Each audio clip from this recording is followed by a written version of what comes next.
Baik pemirsa, kembali kita akan membahas pesan rahasia yang sudah terbuka ke publik. Apa kemudian pesan yang disampaikan oleh Megawati Soekarnoputri kepada Presiden Prabowo Subianto.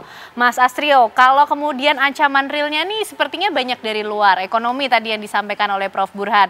Tapi juga ada pesan Bu Mega di situ supaya kita saling dukung satu sama lain. Artinya di dalam negeri sendiri juga harus solid, harus saling menjaga. Ada gangguan kah memang Mas Astrio? Sehingga Bu Mega juga harus ikut terus mengingatkan itu. Ya, jadi memang ini sejalan dan senafas dengan arahan yang Pak Prabowo selalu berikan kepada semua orang, bahkan jauh sebelum beliau itu menjabat sebagai presiden. Beliau selalu memberikan pesan bahwa tidak mungkin negara kita ini dapat melompat secara ekonomi, tidak mungkin negara kita bisa menjadi sebuah negara yang maju apabila tidak ada kerukunan di dalam negeri kita sendiri, terutama di tingkat elit. Jadi inilah sangat penting, Mbak, saya rasa terutama di tengah banyak sekali kalau kita lihat sekarang di Amerika Serikat sedang ada kisruh antara Presiden Donald Trump dengan Gubernur California Gavin Newsom, dan kita beruntung bahwa di Indonesia ini sekarang semua elit-elitnya rukun, bersatu padu, dan justru fokusnya adalah menghadapi tantangan-tantangan tersebut. Dan seperti yang kita tahu sendiri, seperti lazimnya siklus dalam bernegara setiap tahunnya, saat ini sebentar lagi kita akan memasuki siklus pembentukan RUU daripada APBN 2026. Nah, ini merupakan APBN yang penting, RUU APBN yang penting karena ini akan menjadi RUU APBN pertama daripada Presiden Prabowo. Jadi banyak sekali masukan-masukan untuk keberlangsungan program-program pemerintah yang strategis, dan tujuan Bu Mega saya yakin juga adalah sama, yaitu adalah bagaimana caranya program-program ini semua dapat sukses sehingga masyarakat dapat di dalamnya, supaya kemudian tidak ada yang tercerai-berai, semuanya rukun begitu. Memang ada yang nggak rukun, Mas, sejauh ini, Mas Astrio? Dan tidak ada yang terpecah belah, tidak rukun, semuanya baik. Bahkan kalau kita lihat hari ini tadi Presiden baru saja meresmikan kampus baru di Universitas Pertahanan, dan beliau didampingi oleh Presiden ke-6 Republik Indonesia, yaitu adalah Pak SBY. Dan ini menunjukkan bahwa Presiden Prabowo selalu menjaga hubungan baik, bukan hanya dengan Pak Jokowi, tapi juga dengan Pak SBY, dengan Bu Mega, dan juga dengan semua tokoh-tokoh bangsa. Baik, Mas Guntur, ini sebagai negarawan, Bu Mega juga pernah memimpin Indonesia, Presiden kelima Republik Indonesia. Sepertinya punya insting begitu ya, Bu Mega. Apakah kemudian melihat ada potensi ancaman gangguan dari dalam pemerintahan Pak Prabowo sendiri? Pihak-pihak mana kemudian? Menurut saya iya, Mbak. Jadi pengalaman Ibu Megawati kan memimpin negeri ini kan tidak mudah. Banyak tantangan baik dari dalam ataupun juga dari luar ya. Dan karena itu memang Ibu Megawati mewanti-wanti khususnya kepada Bang Dasko, kepada Mas Mensesnek untuk benar-benar menjaga Pak Prabowo. Menjaga agar program-programnya bisa dijalankan dengan benar. Karena kan pada akhirnya kan untuk level eksekusi kan kementerian di situ. Nah, Presiden kan pada akhirnya juga Presiden juga yang akan bertanggung jawab ya kan. Karena itu melihat bahwa antara kementerian dan kinerja kepresiden itu paling nggak harus padu, dan kita melihatnya seperti itu.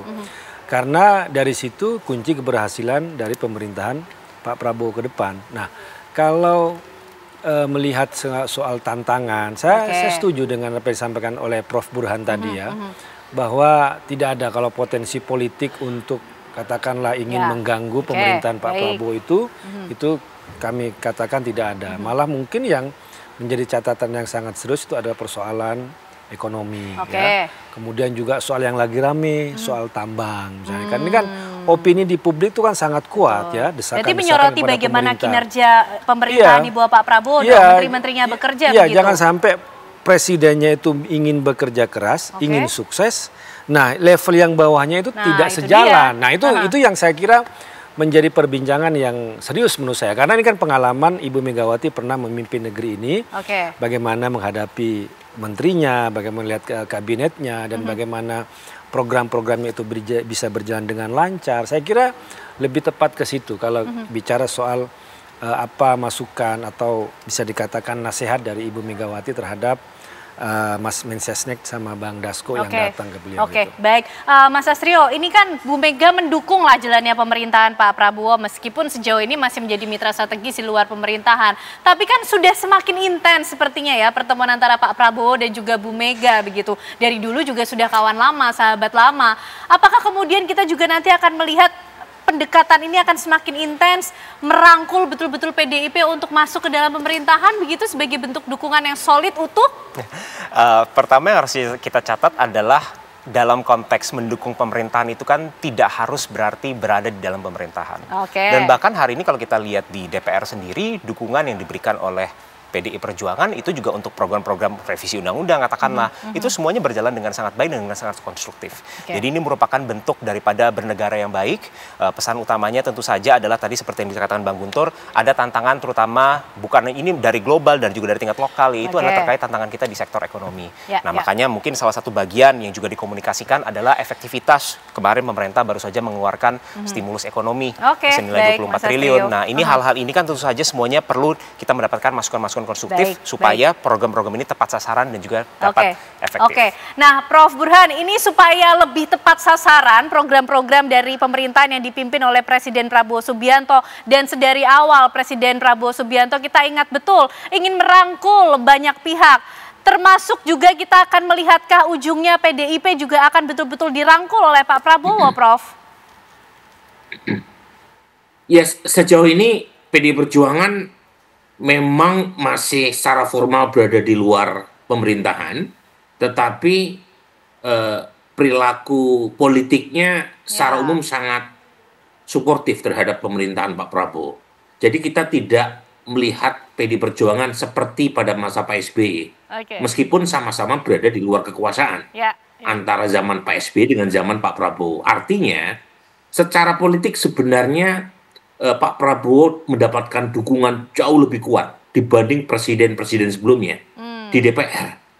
Jadi saya tidak merasa melihat urgensi PDI Perjuangan masuk ke dalam pemerintahan. Karena tanpa PDI Perjuangan sekalipun, Pak Prabowo sudah sangat kuat. Apalagi PDI Perjuangan secara umum juga mendukung kebijakan Pak Prabowo.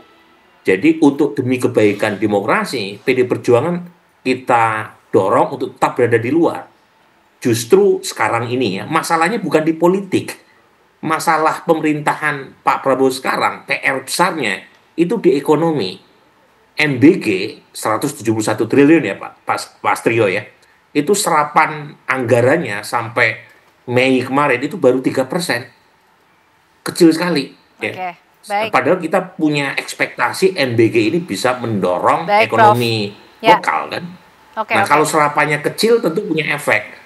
Belum lagi misalnya kita belum punya drivers pertumbuhan ekonomi terutama pasca panen raya dan lebaran. Kemarin, sedikit saja, kemarin mudik itu turun cukup jauh. 2024 yang mudik 32%, tahun 2025 cuma 18%. Artinya ada masalah daya beli. Nah, di situ perlu soliditas kabinet untuk bersama-sama mengatasi masalah ekonomi supaya Pak Prabowo itu bisa sukses, karena kalau masalah ekonomi tidak berhasil itu punya implikasi ke politik, gitu kira-kira. Baik, Mas Guntur, ini cukup unik ya nampaknya hubungan Pak Prabowo dengan Bu Mega di luar pemerintahan tapi suportif betul begitu kata Prof. Burhan begitu. Gimana nih Mas Guntur? Kalau program-program benar berpihak kepada rakyat ya pasti kami akan mendukung kan.